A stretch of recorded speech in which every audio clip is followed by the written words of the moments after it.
உன்கிட்ட ஒருத்தங்க நல்லா பேசுகிறாங்க பழகுறாங்க அப்படின்றதுக்காக அவங்கக்கிட்ட எல்லாத்தையுமே சொல்லணும்னு அவசியம் இல்லை. ஒருத்தங்க உன்கிட்ட பேசுகிறதாலேயோ பழகிறதாலேயோ நீ அவங்களுக்கு ஃப்ரெண்ட் ஆகிட முடியாது. அவங்களுக்குன்னு ஒரு உலகம் இருக்கும், அதில் கண்டிப்பாக நீ இருக்க மாட்ட. இது எதையுமே புரிஞ்சுக்காமல் சைல்டிஷாக பிஹேவ் பண்ணுறதா நினச்சிக்கிட்டு கிரிஞ்சாக பிஹேவ் பண்ணாத. உரிமையாக பழகலாம்னு நீ நினைப்ப, இவன் வேறு உயிரை எடுக்கிறான் அப்படின்னு அவங்க நினைப்பாங்க. நம்மக்கிட்ட சிரித்து பேசுகிற எல்லாருமே நம்மளை ஃப்ரெண்டாக கன்சிடர் பண்ண மாட்டாங்க. இதில் சரி தப்புன்னு எதுவுமே இல்லை. இதுவும் ஒரு வகையில் ரியாலிட்டி தான். கிறிஸ்டல் கிளியராக சொல்லணும்னா, லிமிட் கிராஸ் பண்ணாத, உனக்குன்னு ஒரு பவுண்ட்ரி செட் பண்ணிக்கோ.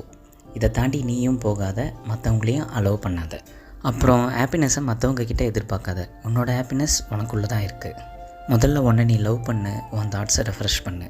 அனுபவத்தில் சொல்கிறேன், அனுபவிச்சதால் சொல்கிறேன். யாருக்கும் அவைலபிளாக இருக்காத, யார் கூடயும் அட்டாச் ஆகாத. புரிஞ்சுக்கோ, பொழைச்சிக்கோ. என் உணர்வுகள் எழுத்துக்களாக.